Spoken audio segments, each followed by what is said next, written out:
नमस्कार बालमित्रांनो, मी हर्षदा गंगाधर हंडे, संत ज्ञानेश्वर विद्यालय अहमदपूर. तर मी आज या व्हिडिओमार्फत नवोदय परीक्षा तसेच इतर स्पर्धा परीक्षेसाठी उपयुक्त भाषा विषयक सामान्य ज्ञान यामध्ये थोर व्यक्तीचे संबोधन याविषयी माहिती सांगणार आहे. तर मित्र हो, आपण या चॅनलवर नवीन असाल तर चॅनलला सबस्क्राईब करायला विसरू नका. तर सुरू करूया थोर व्यक्तीची संबोधने. यामध्ये पहिला आहे बाळ गंगाधर टिळक यांना लोकमान्य या संबोधनाने ओळखले जाते. दुसरा वल्लभभाई पटेल यांना सरदार किंवा लोहपुरुष या संबोधनाने ओळखले जाते.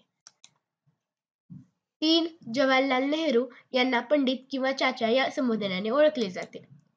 4 दादाभाई नौरोजी यांना पितामह या संबोधनाने ओळखले जाते. 5 रवींद्रनाथ टागोर यांना गुरुदेव या संबोधनाने ओळखले जाते. 6 सुभाषचंद्र बोस यांना नेताजी या संबोधनाने ओळखले जाते. 7 मोहनदास करमचंद गांधी यांना महात्मा किंवा राष्ट्रपिता या संबोधनाने ओळखले जाते.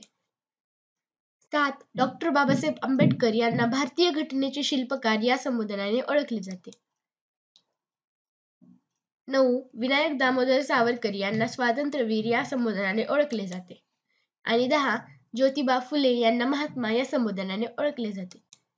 तर मित्र हो, असेच नवनवीन व्हिडिओ पाहण्यासाठी चॅनलला सबस्क्राईब करायला विसरू नका. थँक्स.